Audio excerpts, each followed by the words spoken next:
You want to intro, Charlie, or just want me to take it right from the beginning?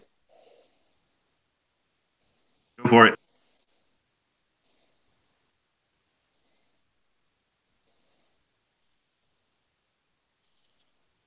Oh, there Just we go. all right. All right, everybody. Good morning. This is Chad, known as Seven of Nine on the boards, Seven of Mine on the boards, and welcome to today's peer review for first edition. We have with us, we got Charlie, the current big man on campus. We got Mr. Paddy, and we got John PFTI.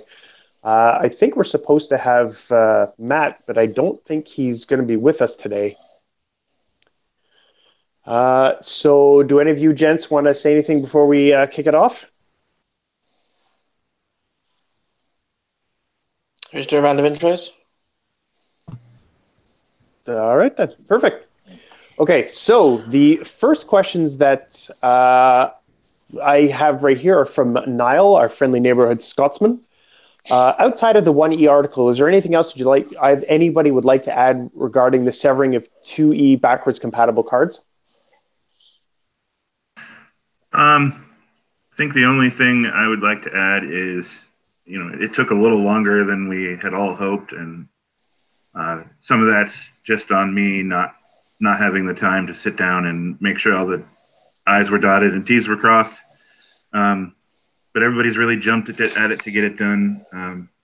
The biggest thing for me is that, and mostly the community's been good about this, but this was only like a 60-40 vote in favor of this. And so the 60% that won should always try to remember that, 4 out of 10 people didn't want this to happen. So we need to try to just be sensitive to that and not, I think somebody on the boards was, and I'm not trying to call anybody out, but somebody was like, I'm so glad to get this filth out of my game. And I'm just like, I think that could probably have been phrased less antagonistically.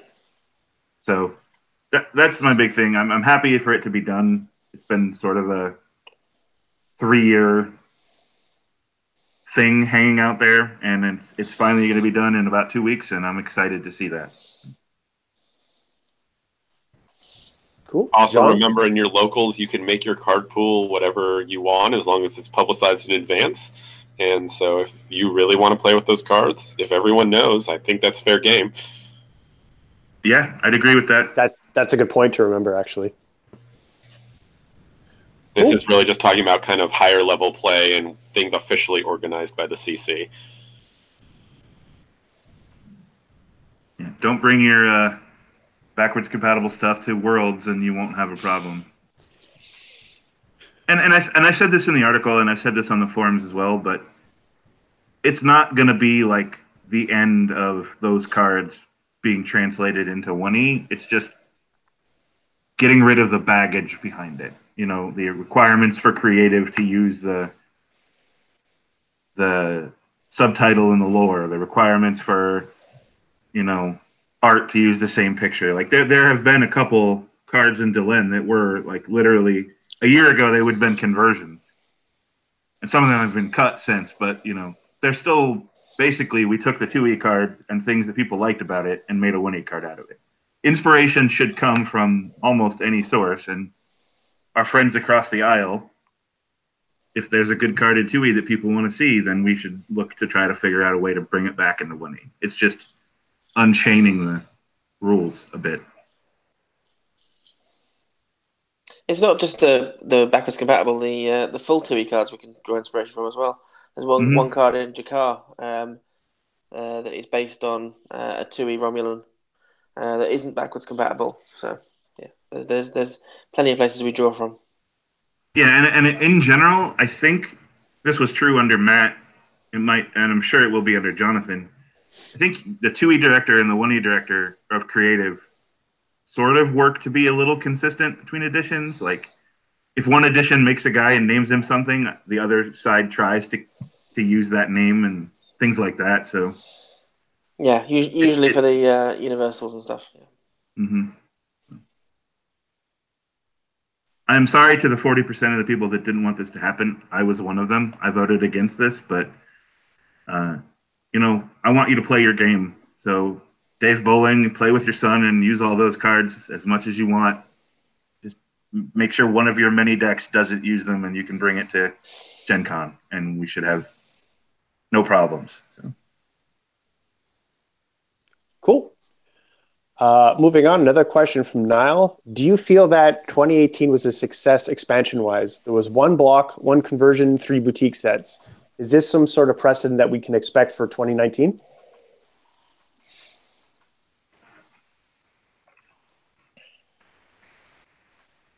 Anyone? I'm guessing that's directed to you again, Charlie. Yeah, I try not. I hate these because I always end up being the one that talks the most, and I try not to.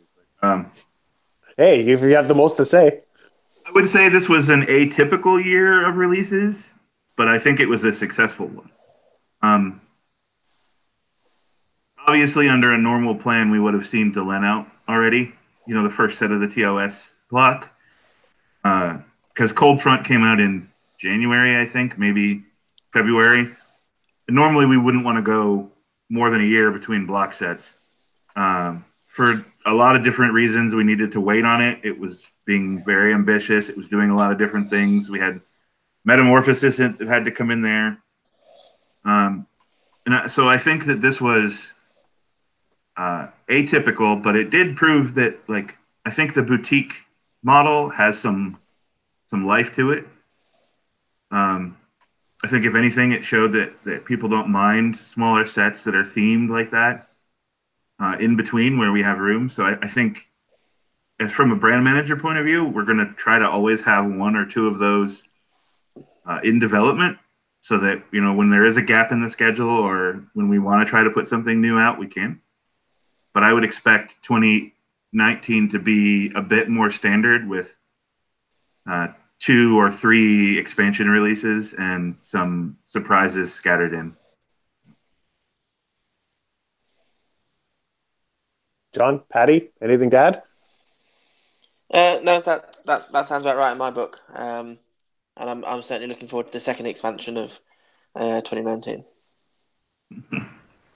Perfect. Me too. Okay, so I asked this over on the 2E peer review yesterday, but it was actually a question from on the 1E side. Is there any plan to allow playtesting over Lackey anytime in the future? Yes, and I know that the current article says that we don't, but for about a year, we've had a Lackey file go up with every file. It was doing that for longer, but it wasn't always working. Now it's pretty consistently working. We're even talking about now creating a separate playtest module. So what is it called? Plugin. So that you can just go in and update your plugin and not have to download a new file every time. But yeah, we want to open up testing to Lackey, and we hired a playtest manager mid-year last year, Alan French, ADF8, and then he suffered sort of a personal loss and got really backed up with work and has sort of been digging himself out of that. So he's been a bit absent, but once he comes back, one of the first things he'll be doing is rewriting our test application and updating to allow for a random person who lives in Iowa to play test with a random person that lives in Peru and get some data there. So. Eastern Canada, where there's nobody else. Yeah. So that kind of thing is like, it's time to playtest groups where you get together and you sit around a table are invaluable and are always going to generate meaningfully more feedback per unit time.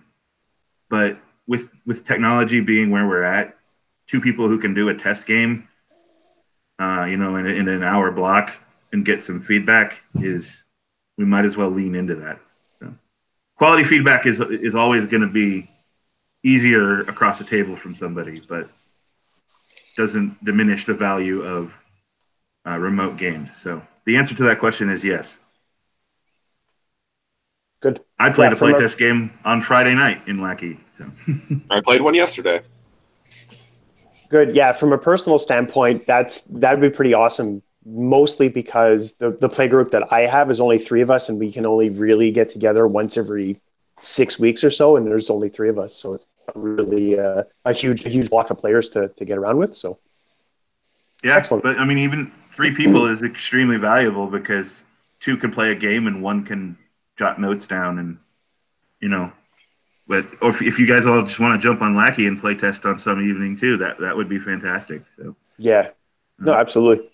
there's an argument to be made that more data isn't necessarily good data, because you can play test very badly, um, Sure. but that's education. So with Alan back in his role as playtest manager, who can teach the good and the bad ways to playtest, it should make things useful. Cool. I don't want anybody to interpret this on me throwing shade at any of our playtesters because I'm not. They all are amazing and do hard work. So, because Patty's giving me a look like I just screwed up. So, Uh-oh. Uh-oh. you might be tired. It's late over there too. So. Okay, so the next question we have is also from Austin. Is there more work being done trying to keep getting cards off the ban list? For example, Genetronic Replicator. Is this an issue more about design or playtesting or errata or a combination of any of those three? I wish Matt was here to speak to this, but it is largely just a priority issue because we've had a couple cards come up that needed to be fixed like ASAP. But if you go to our errata boards, which are private, but they basically have a thread on every banned card, and they're just sort of working on things. And the current batch of errata that has gone up to testing has 1, 2, 3, 4, 5, 6, 7, 8, 9, 10, 11, 12 banned cards in it being tested to come off the ban list. That's fantastic. I think there's only about 22, 24 there now. So one of the and not all of those are going to come off because one of them the other day we tested and I'm like, this is still really bad. Don't put this out. But I set Matt and the errata team with a challenge to go through the ban list and because the original ban list was created years ago by people who aren't really around anymore. So I challenged Matt to go through and identify why every card is on the ban list so we can have an accurate reason. So when somebody looks at it, they know why it's there. Take any cards off the ban list that can get amnesty. So this was banned, but the game has changed enough in the time since that it's fine to come back off as is. And then get a big block of them done and come off. So it's definitely a priority. And I know that there are some players out there that would want us to just do nothing else to fix the ban list. But some of those cards don't have an easy path to fixing. And, I've seen a lot of suggestions for them, but, the errata team has tested a lot of stuff. And sometimes there's super complicated hidden interactions that it's like, this is the obvious way to fix that. And then you do that and it breaks 6 other cards. So it's complicated and difficult. So it's not lack of resources or lack of priority. It's just getting done. It's going to get done over time. I suspect moving 7 or 8 cards off the list would definitely make a bunch of people very, very happy. Well, and everybody has their pet card on there too. But when we did the gift, we brought what is it? The Vidian Organ one. Theft. Organ Theft off the ban list, which a lot of people had been asking for a long time, and I think people seemed pretty okay with that change. So there have been some errata that have come out that have missed. Q, that was a long time ago, so that's not on Matt. But I personally think the scan errata were terrible. Personally, no shade on Matt and his team, but I would have preferred them stay on the ban list than come off how they came off. But that's just how it is. So it takes time and it takes effort. Matt has permission to post a playtest file anytime he wants. And usually when he does, the design team that's active tends to step off a week or two to give that file some time. Playtesters tend to like a swarm of bees to it when it gets posted too. So we're definitely making progress. John, you had something to add, I believe. Yeah, I just think the other thing is I think band cards are the hardest cards to move through a design type process. And Charlie's hinted at some of this because people know what they think roughly they're supposed to do, and it's very hard to keep the flavor of the cards that made them such popular cards while also making them balanced in a contemporary game environment. Because if we errata cards and render them unplayable, people will be just as mad, if not more mad, than the fact that they're banned. Agreed. Yeah, again, there are players who are super ticked off that Q is what it is. I think one of them is in this call right now. Yeah. That was a very early errata that was done by the CC, and it was clearly too much. And one of the Decipher holdover policies that we're constantly like questioning is re-errata. Like Decipher never re-errated a card unless their errata broke something, and we sort of adopted that mentality. But maybe there's in the digital age, there's still some confusing overhead to multiple errata to a card, but is it really such a big deal to re-errata Q and fix it, or at least bring back what it used to be to an angle? There's a lot of reasons why we shouldn't let you rearrange cards on the space line, but is there a way to bring that back? And that's a question we're constantly asking ourselves. Excellent. One more question from Austin. Is there a plan to release and or create promos that reference specific events? For example, a foil that has Regional 2019 on the bottom. Regionals 2019 on the bottom. We do event promos every year. The problem with the 1E template is there isn't a good place to do that. On 2E, they do it and they put it on the bottom where the lore would go. But lore is so gameplay relevant so often that we can't always drop it. And the one time we've done it, I think we did one of the business card promos. There was like, this is horrific and ugly and we hate it. We could do what Magic does, which is they sort of put a foil date stamp on the bottom corner of the image. So it's possible that we could maybe put, text on the bottom corner of the image that said, 2019 regional promo. But I'm not sure how much demand there would be. It's extra work for art, and I think that would annoy the same players that get annoyed by having other text in the lore box. So if there's a demand for these to be marked and identified on the card, then we could look at it. But I think for the past 10 years or so, we haven't done that. And you can go to the website and see where it's from. I don't consider that that's the first time I've heard that request. So right. If you guys are out there watching this and that's something you want promos marked, let us know and we can look into it. I certainly know some players who would object to it. It's impossible to make everybody happy. So I don't try. Absolutely. Yeah. Mm-hmm. You make the best decision. Take a moment in time, make the best decision, and you move forward.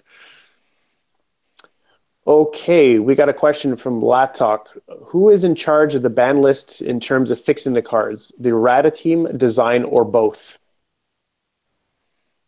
The errata team is in charge, and they will occasionally consult with design. There are a couple designers on the errata team. There's a couple rules people on the errata team, but ultimately it's Matt Zeno's show to manage bringing cards off the ban list. In terms of putting cards on the ban list, I know that wasn't the question, but most of that comes from a collaborative discussion. So we have a board where all the departments from 1E can see, and usually somebody will bring up a card that's an issue and we'll talk through it. And if two of design and rules and errata agree that a card should be banned, we'll ban it. But once it's on the ban list, that's all Matt Zeno, his job. Cool. How many people are there on the 1E errata team, and how many of those are part of design and or playtesting? Again, I wish Matt was here to speak to this exactly. I think it's 7 people on the current team, and I don't think any of them are playtesters because the playtesters test the cards. But there are at least 2 designers and 2 members of the rules team on the team. And there's at least 2 people that aren't on any other team that work on errata. Cool.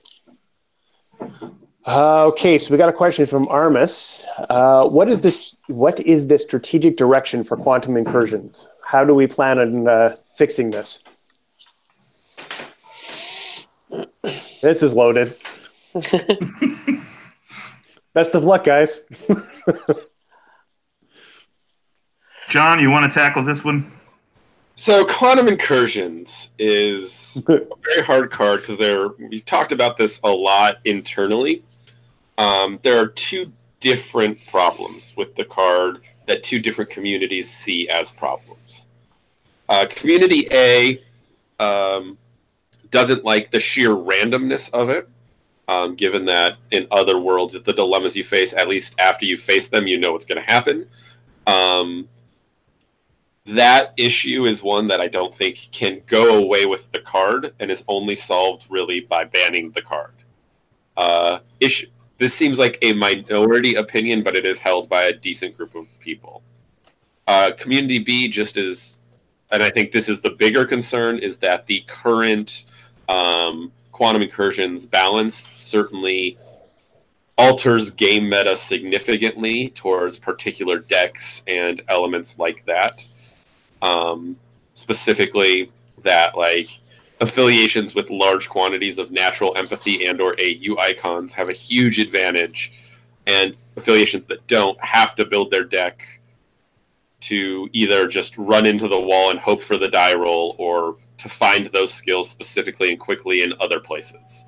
And while design has attempted to correct by providing more of those options to people, it seems troubling that there is one card that is super meta defining, right? This is why we banned What Does God Need with a Starship, less because it's necessarily 100% broken and more because it became a concern where design had to ask the question on every ship, and that you just had to the game was running around 1 or 2 cards. Given that's why we went to the community to kind of see what options are there. Because there's a lot of arguments we could change the requirements, and that is being considered, but that won't make everyone necessarily happy. There's also a certain argument that since QI was designed to be a wacky errata card, that if it gets powered down a little bit and isn't seen in high-level play, that's okay, because it's designed to be wacky and fun. And these are all things that are being discussed amongst the whole community, and why we sought community feedback. Something is going to be done with the card. I think the main question is, does it get banned while we decide what that something is? Because that's at least my opinion. I can't say for sure we're going to change it, but I think that's the direction 1E seems to be going, because it is very meta defining. Yeah, and John mentioned that there's 2 problems, and I argue pretty strongly that the second set of problems amplifies the first problem, which is the randomness seems worse because arguably 2 of the 6 requirements are meta warping. There's stories out there about, I played it on my opponent and he got physics and 2 nav and walked through it, and then I got 2 empathy for 4 scans in a row, So that's a part of the design of the card. As somebody who was on that design team, it was never meant to be meta defining. It was meant to be a quirky Fajo card that did weird stuff. And a fun story, originally, the AU icon that is on that card was a command start icon, and it was on there for most of testing. And then there was concerns that would wreck the Borg. So it was changed to AU, which I think if we had left it command, it would have been better than AU, because AU sort of wrecked the Borg for a long time anyway. And point being, I think at one point the poll on what to do with quantum incursions on the public was like a 50-50 split. This is not a simple issue with a strong direction that we have from the community, other than a vague sense of something's wrong. So we still haven't figured out what to do. Personally, I'm leaning more towards let's just remove it from the environment and figure out what we want to do. But there are a lot of people internally and externally that think this card is great, that it makes skills matter, and that it's fun, and that it's not as big a deal as some people make it out to be. So it's a divisive opinion. I wish there was an easy answer, but there is not. I think the one thing that's clear is that continued inaction is not acceptable. I was going to say, I would say expect some sort of decision to come sooner rather than later. I'm not going to put a deadline on it because getting people together to discuss these things sometimes takes time. But we do know, like in reference to some of the questions that are happening in the chat room right now, that it is limiting deck design, that it is taking play options off the board, and that's something that pretty much universally we feel like needs to be fixed. Yeah, there seems to be a lot of commentary regarding the need to tech decks with AU and empathy specifically for QI. Armis had mentioned his Terran Empire, Kolinar, Vulcan, and Vidian decks. And it's also it has been and is continuing to be one of those cards that now design is designing around, which to an extent is okay. But when we're like, how can we give this faction an AU empathy guy specifically to get past? There was a guy we made in the DS9 set that had computer skill just to give a middle finger to what was it? Access denied. Access denied Ferengi Ingenuity. And then we ended up just realizing that that's not the problem. Is not the lack of computer skill times 3 people. The problem is that combo. So we dealt with it. And I think we're at that point now. I don't think having more AU and empathy icon available in different affiliations is a bad thing. Like, it's not in the same vein as your example earlier of what got into the Starship. But when design is starting to say, we can't make this affiliation without making these people that can help them pass it, I think it's starting to be a problem. I think there's a lot of good about this card. I really don't think much needs to change about it. I do wish that I could borrow a TARDIS and go back and we would have written 3 sets of requirements and just changed them every 6 months, because then we wouldn't have gotten to where we are right now. So.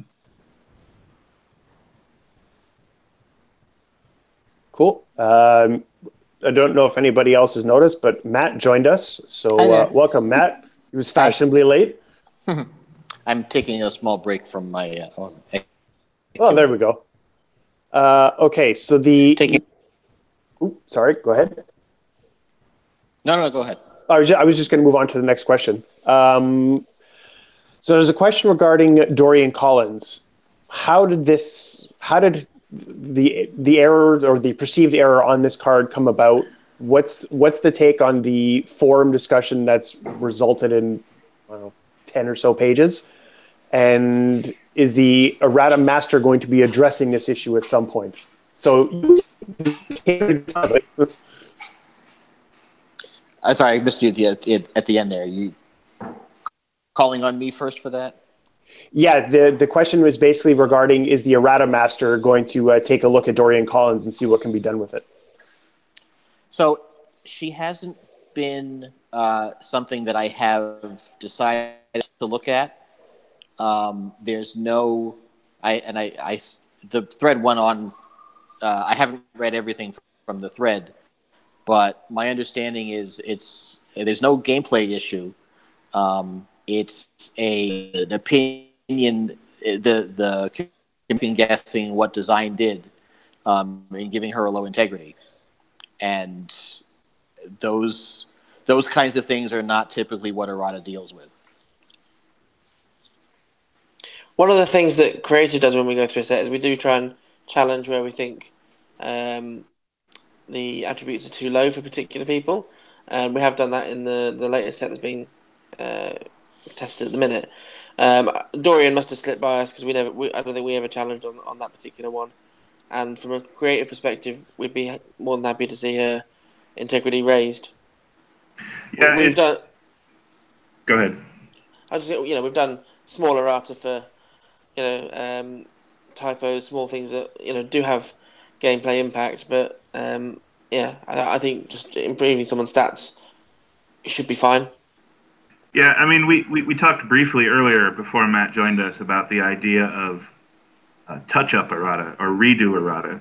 And I consider this type of change to be in that same camp where the context earlier was Q. Like, let's look at Q and maybe re-errata that card. That was it. Not saying we're going to do that, not saying there's a plan to do it. We just talked about the concept of it.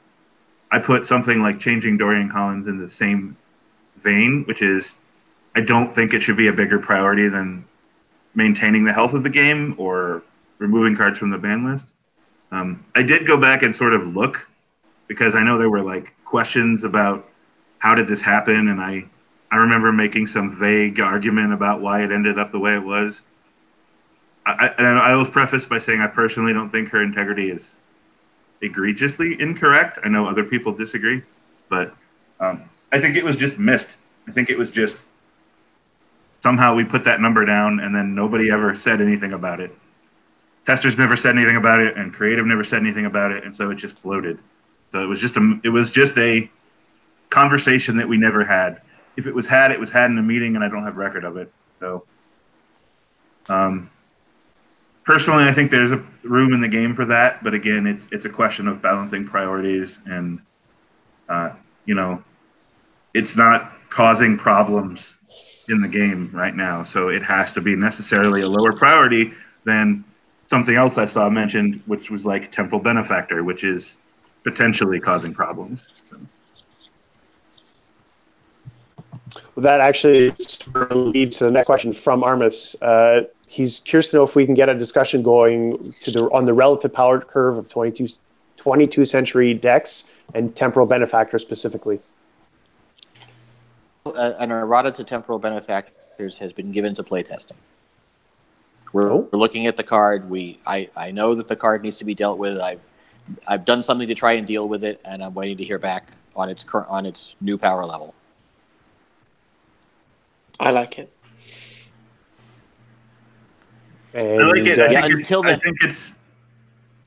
think it's doing in its current form. It's doing one too many things.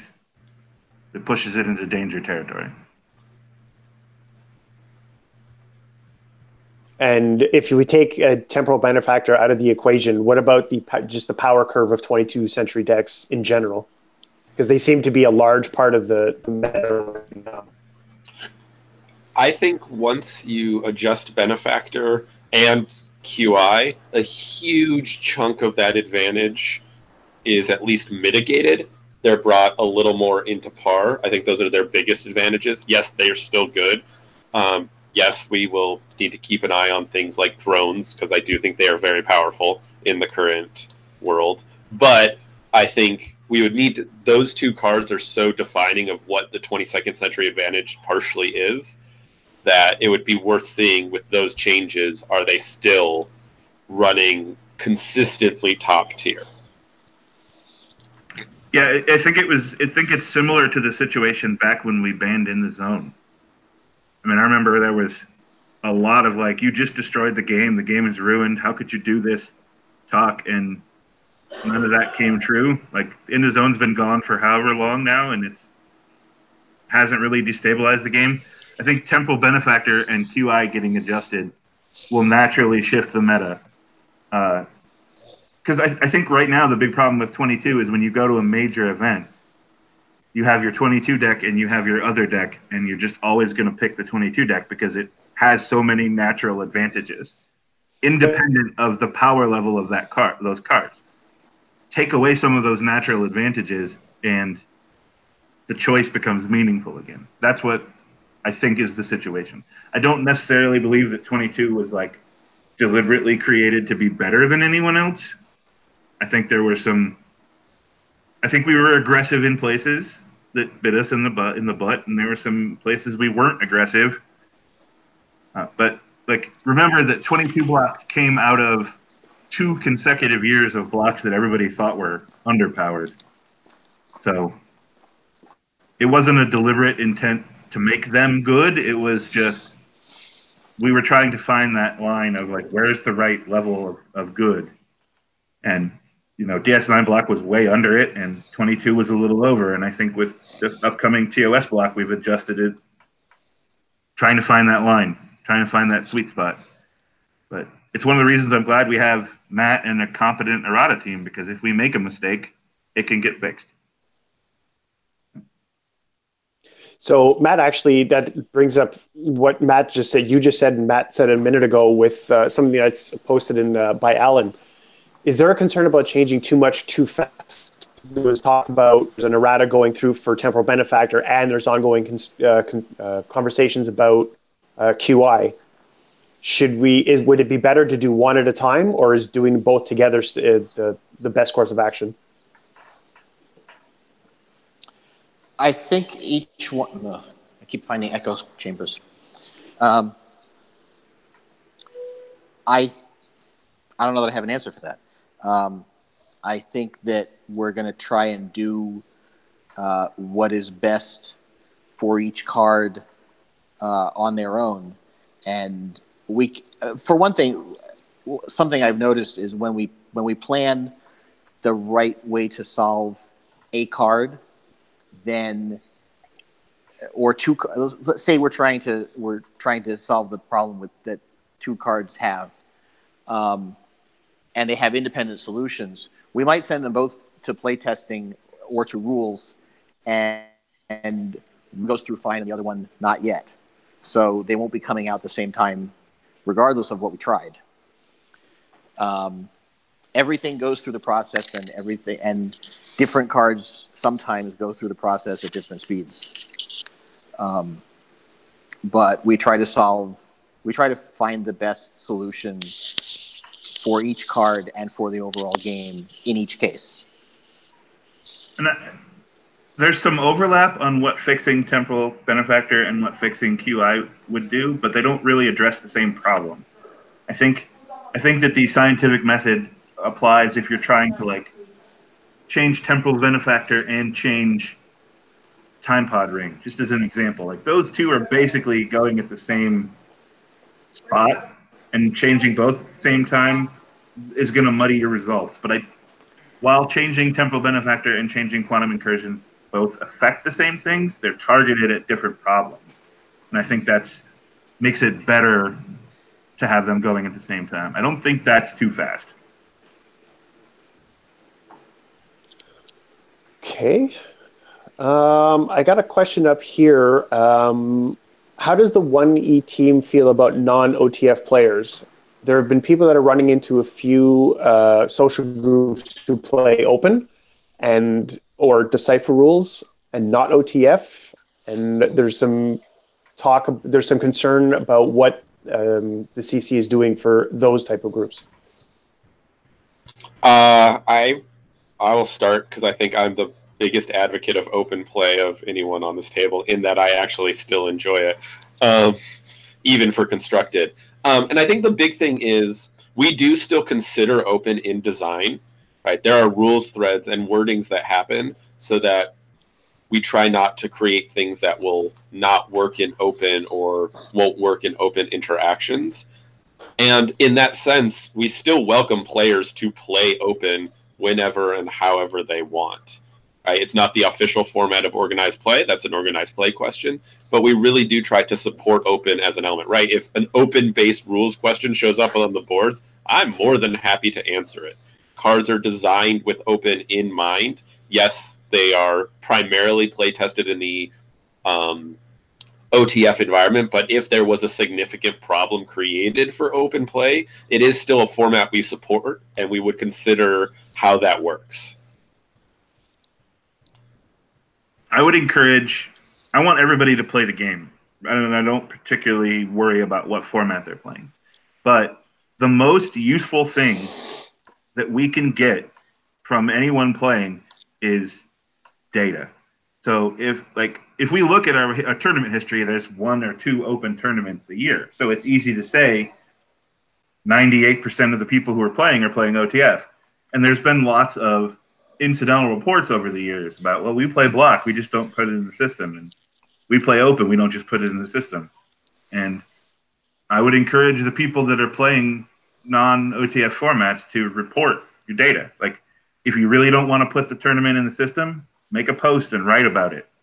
I would encourage you to put the tournament in the system. Just list in the tournament what you used, house rules, decipher as they're printed. That's fine, but that's going to give us data. So if we suddenly see that, why is incoming message Federation being played a shit ton, and we see it's all being played in these open tournaments, that's like, oh, okay, well, we can dig into that and figure out why do we need to support. That's a terrible example of a card, but the point stands. We want to make stuff that's playable in all these formats. We want people to enjoy the cards, and I know there's a lot of old school players that are like, I'm not using fan created cards, and I'm like, okay, that's fine.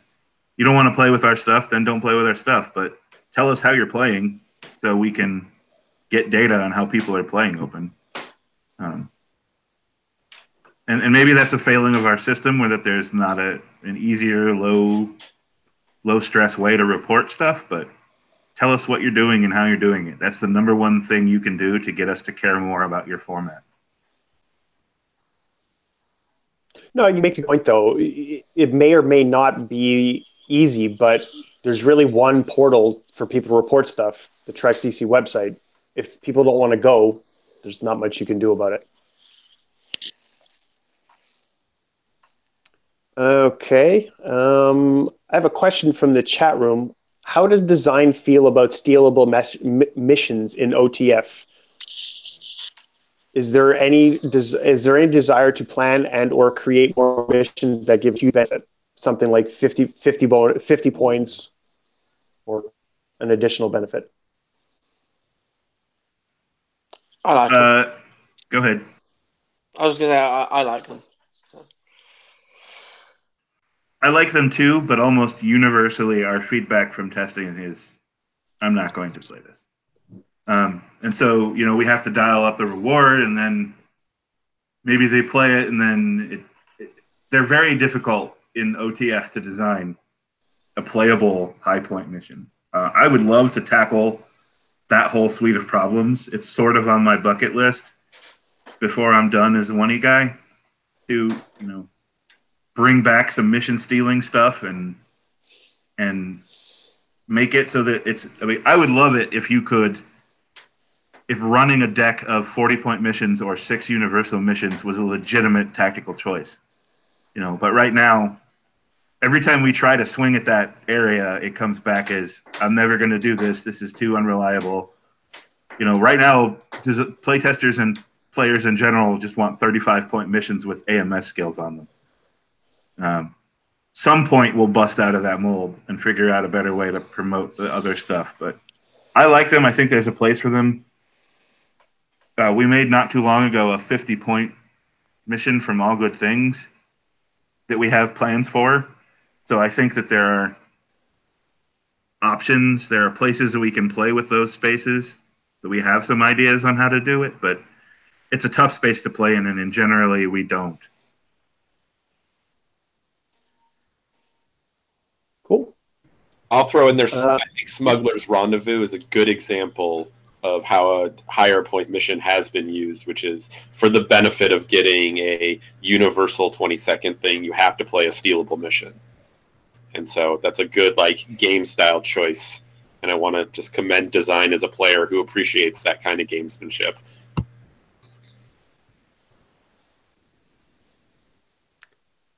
Okay, is design happy with how Battle Bridge side decks are used?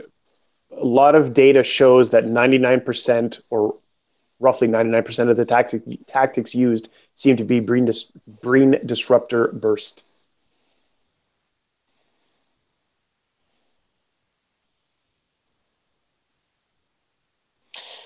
I know what else to go for it. I'll take this one. I personally tend to use about 50% Breen Tactics and 50% Klingon in my Klingon battle decks. Usually people want consistency from their battle decks. And that's why the specific tactics are seen in there. I think we need to do something in there which encourages more variety within the tactics. Yeah, I mean, there were achievements made to do that, which some people cared about, but then you go back to your Breen Disruptor Burst because it's the best tactic for what you're doing.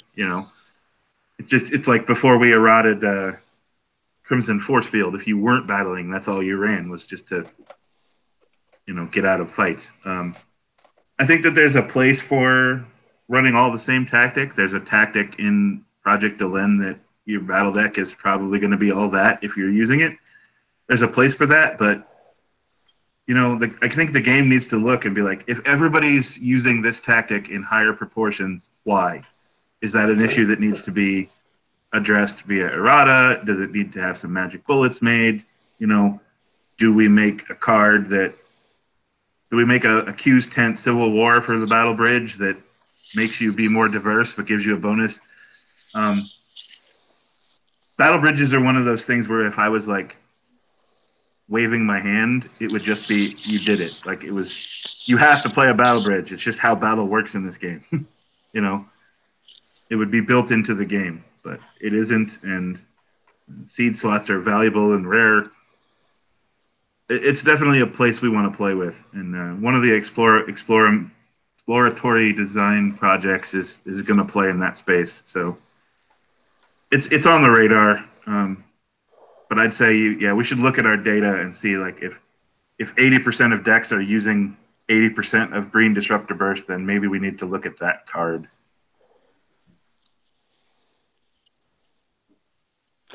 All right. I think we have one more question from the chat room. I didn't really understand the wording, so I've asked for a reconfirmation. But if somebody wants to just go into the chat room and with 5 or 6 lines from the bottom, Hoodie's last question. Oh, here we go. What does the present management team think DS9 needs to make them more on par with more competitive decks? It's been about 3 years since the DS9 block, and it's barely been revisited/retouched.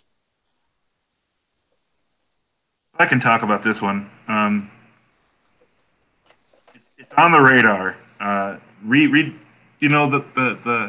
3-year plan and then the second 3-year plan kept away from DS9, and if we go into a third 3-year plan, year 7 is the Dominion War.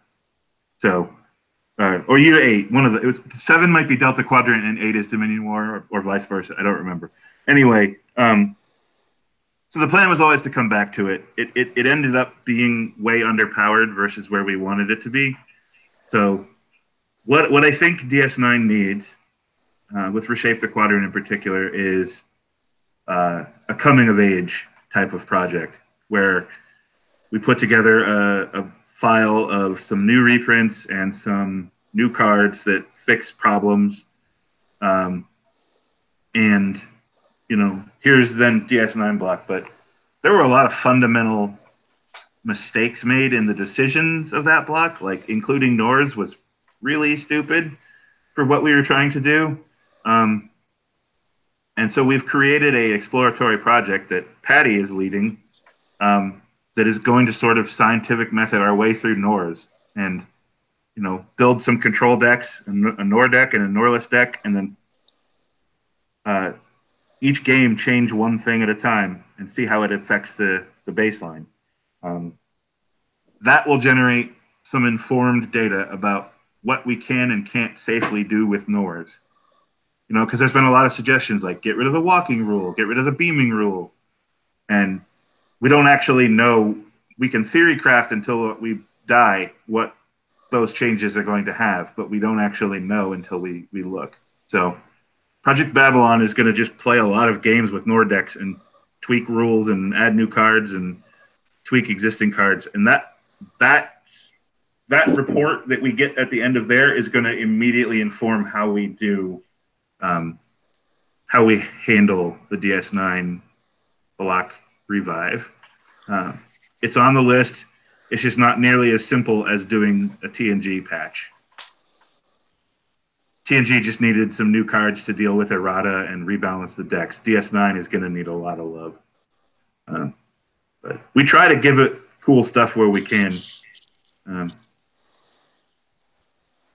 Like, I think this is a bit of a spoiler, but somewhere in one of the files is a prefix Ducat that downloads a better alternative, which is just that card alone suddenly makes Cardassian decks way better. You know, we're trying. It's more complicated than the TNG process. Patty, anything to add there? No, I'm definitely looking forward to helping out and enhancing DS9 decks and Norse in general. There's a lot of fun stuff to come with them, and there's definite room for trying to make things easier. So sort of, I guess, on the same vein, players tend to want to separate TNG, DS9, and Voyager Maquis decks. Is there any plan to give Maquis another kick at the can in the near or medium-term future? Specifically, not on my list. There are places we can give them things. Like again, I don't want to spoil too much tea, but one of the upcoming sets has some cards in it that will very much help a Maquis player, no matter which flavor you're playing. They were sort of made the way they were made to help Maquis.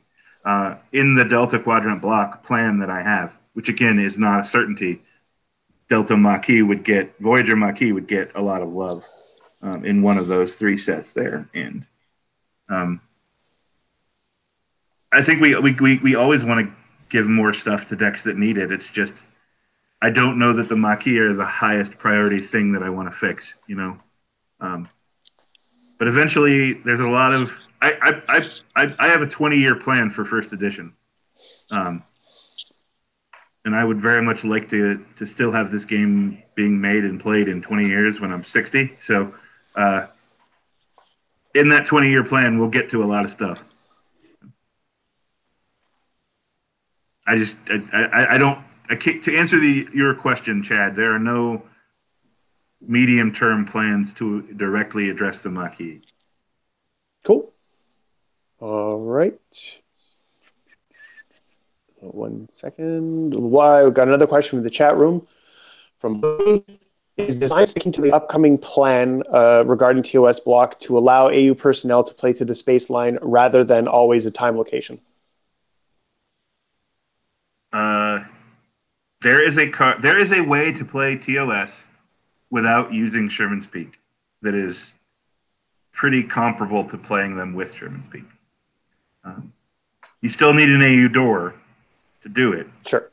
Which is extremely vexing to one member of my design team, but of that team. But the plan is, I'm hoping that when TOS block comes out, there are a lot of positive parallels drawn with TNG, in that we tried to do hit a lot of similar notes without just replaying that. But the idea is, here's a simple TOS fed deck you can put together. You don't have to deal with time locations and weird shenanigans. Just put this weird looking AU door card down on your deck, and then you can play everything just fine. Was definitely a priority.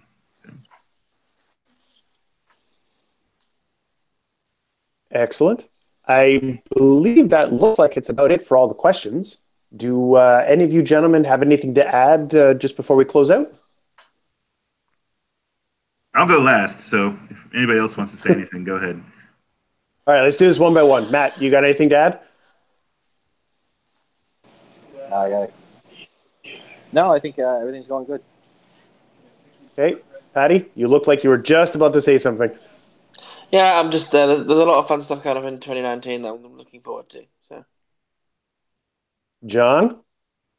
As always, let us know your rules issues, and based on feedback, I know I've said this before, I will try to actually follow through we'll get that DRG up to date, hopefully in the year. But if you want to see it done, I need volunteers to help me write entries because I cannot do it by myself. Oh, it'd be nice to have it. Yeah, I was just going to say, more play. I'll give you a hand, John. And more playtesters? All right. Yeah. Just on a non-Trek item, John, I'm surprised you didn't fall asleep during this because you look way too comfortable. Charlie, you're up. Big man goes last. I wanted to say, I think 2018 was a really good year for 1E. There were a couple missteps, but nothing as bad as we've had in the past. And in general, it was a really positive year. A lot of products came out that generated a lot of excitement. There weren't any major tournament problems, and anything that did come up got dealt with fairly quickly. I think the process is working, and it's been an absolute pleasure to be the acting brand manager for the past year. I think that I've done a remarkably good job, and that's very arrogant to say, but I've been doing long status reports every other month or so, and now we're doing a weekly column on the front page, and we're running polls that, if you don't know, every time I ask a poll, it's because we're trying to decide something internally, and we want your feedback, and almost every time your results directly contribute to how we do something. So I think a big criticism of the Department of 1E and the CC in general in past period of reviews was lack of communication and lack of transparency. And so my biggest priority for 2018 was communicate more and only be secret where you need to be. And I think there's a lot of value in not just like everybody can just see every card and it's public playtesting. I think that isn't a good idea because I think the surprise and the reveal are a huge part of the draw for people. But I want to. So later this evening, if all goes well, the board of directors will formally adopt the new bylaws, which eliminates the position of chairman, and is going to require every department head to sit for an annual vote of no confidence. As there is no official director of first edition, I will not be sitting for that. However, I'm going to be sitting for a similar vote, a voluntary vote, asking for your blessing to officially apply for the role of director of first edition. If you give me that blessing through your vote, then I will submit my name when they post the position. I will go through the interview process, and I would like to hope become the permanent director of first edition. If you have concerns about how I have acted or how things have gone, and you vote that you do not want me to do that, then I will not apply for that position. I will remain acting brand manager until such a permanent brand manager is hired and they train, and then I will move on. So while there will not be a formal vote of no confidence this year, I am going to ask you for your blessing to apply for this position permanently. So keep an eye out for that vote. It will be up February 1st through February 8th, along with the other no confidence votes. Any feedback you guys have out there, please share it with me. If you have concerns about things that I have done or haven't done, and you want to talk to me about them before voting, please do. All of these guys have done that internally. I definitely asked them if they would be okay with me applying for the position, and most of them had given me a thumbs up. And I talked to them about their concerns. So I just wanted to say that, a lot of times these reviews get shade for not actually addressing any issues. But if you watch last year's versus this year's, I think we've tackled most of the things that were identified as problems. And I hope that we continue to wow you and do amazing things in 2019. And knowing what I know about what's coming, I'm pretty confident we will deliver. Thank you to everyone for coming. And I'll stop talking and let Chad close things out. I just wanted to thank all of you guys for coming and participating today. I think we got to all the questions. If I missed something from the boards, I'm sure I'll hear about it. Be gentle. And I think that's it for this year's First Edition POR. We'll see you next weekend for the online and the omnibus. Thank you very much, gentlemen. Have a good one. Cheers.